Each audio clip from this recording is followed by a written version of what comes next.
Augusto, a primeira coisa que eu gostaria de falar para você é que a gente está muito honrado de receber você, certo? De Minas Gerais, direto aqui para a Faculdade Uniso, aqui de Sorocaba, compartilhando todo o seu conhecimento. Uma coisa que eu gostaria de pedir é que você falasse o seu nome completo e falasse um pouquinho sobre você.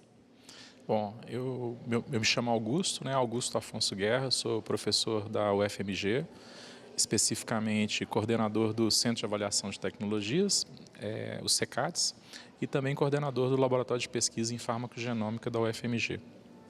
Sou farmacêutico e já estou na praia aí há muito tempo, já surfando na farmacoepidemiologia, farmacoeconomia e tudo mais. Maravilha. Eu só tenho duas perguntas para você. A primeira delas é: quais são os principais desafios e oportunidades no uso integrado de dados primários e secundários em estudos de farmacoepidemiologia, especialmente quando se trata de tecnologias inovadoras e doenças raras? Essa deveria ser uma ação cotidiana hoje do sistema de saúde do Brasil, se a gente quiser ter competitividade global. Porque os dados primários, né, aqueles que a gente coleta diretamente com os pacientes, eles vão nos dar a percepção de como a tecnologia funciona e das oportunidades que a gente tem de desenvolvimento delas.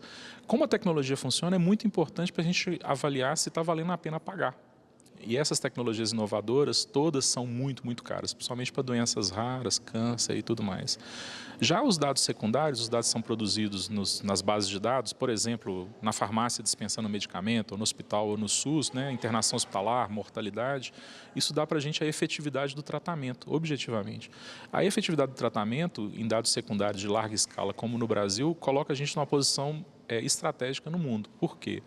Porque como o Brasil é um país de 200 milhões de habitantes e para essas doenças raras e esses medicamentos inovadores a gente tem normalmente populações muito maiores do que o ensaio clínico, os estudos de mundo real que a gente consegue fazer, eles são provavelmente, né, se forem bem feitos, eles vão cobrir muito mais pacientes do que o ensaio clínico original que levou à aprovação. E isso permite, primeiro, a gente entender se a tecnologia realmente funciona no contexto brasileiro.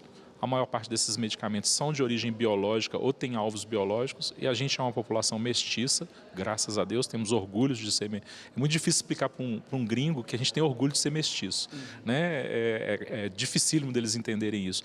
Mas a questão de ser mestiço nessa área de biotecnologia, de medicamentos inovadores, é uma questão estratégica, porque os alvos proteicos podem ser diferentes pela mestiçagem brasileira. Então a gente precisa avaliar os dados primários e secundários para a gente avaliar a extensão de como essas tecnologias funcionam no Brasil para ver se vale a pena pagar. E segundo, ver oportunidades de desenvolvimento de upgrades tecnológicos e aí vender para os alemães, vender para os japoneses, porque nós temos essas populações todas no Brasil. Então eu consigo aperfeiçoar essas tecnologias e fazer produtos que talvez saiam do Brasil para o mercado deles. Essas são as oportunidades.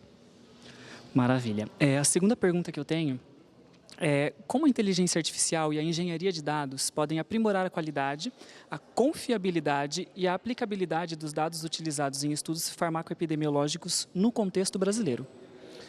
Olha, inteligência artificial, você tem diversos níveis, inclusive a última que todo mundo está usando, que é a generativa, né, como o ChatGPT, Gemini e outros, que são resultados de mecanismos, de métodos de inteligência artificial que foram unidos ao longo do tempo, né? Então nós já temos há bastante tempo.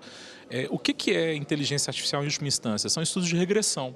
Então a farmacoepidemiologia já faz estudos de regressão há muito tempo. Então, por exemplo, quase todo ensaio clínico que você vê no mercado, ele passa por um estudo de sobrevida Kaplan-Meier, que é um modelo que a gente vai, de alguma forma, verificar tempo e evento, né? E o segundo é um modelo de regressão, que é a regressão de Cox. Então, quando eu faço múltiplas regressões para testar múltiplos cenários, eu posso fazer na mão, ou posso fazer um algoritmo para que teste essas regressões simultaneamente, né? Múltiplas regressões. E aí, isso a gente chama de inteligência artificial. Então, veja bem, no caso do Brasil, como a gente produz muito dado, a gente consegue investigar múltiplos cenários. Então, uma aplicação, por exemplo, imediata que você tem da inteligência artificial com os dados que estão sendo produzidos aqui no hospital em Sorocaba, se você estivesse aplicando esses modelos de regressão, você poderia estar fazendo a pergunta assim: eu tenho 5 medicamentos no hospital para tratar determinada condição. Desses 5, qual apresenta menor risco daquele efeito XYZ para esse contexto desse paciente. Então, aí você pensa assim, bom, isso é um estudo matemático, né, um estudo de farmacoepidemiologia. Mas com a inteligência artificial você consegue fazer esses algoritmos rodarem muito mais rápido, porque você consegue testar múltiplas hipóteses simultaneamente com as mesmas ferramentas que a gente já tinha antes.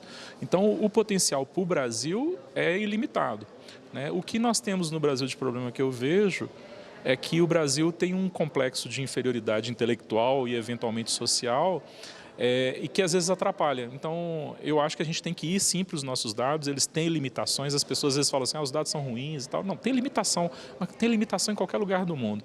E não existe limitação maior do que um ensaio clínico feito com pouco paciente. Certo, muito obrigado pela palavra.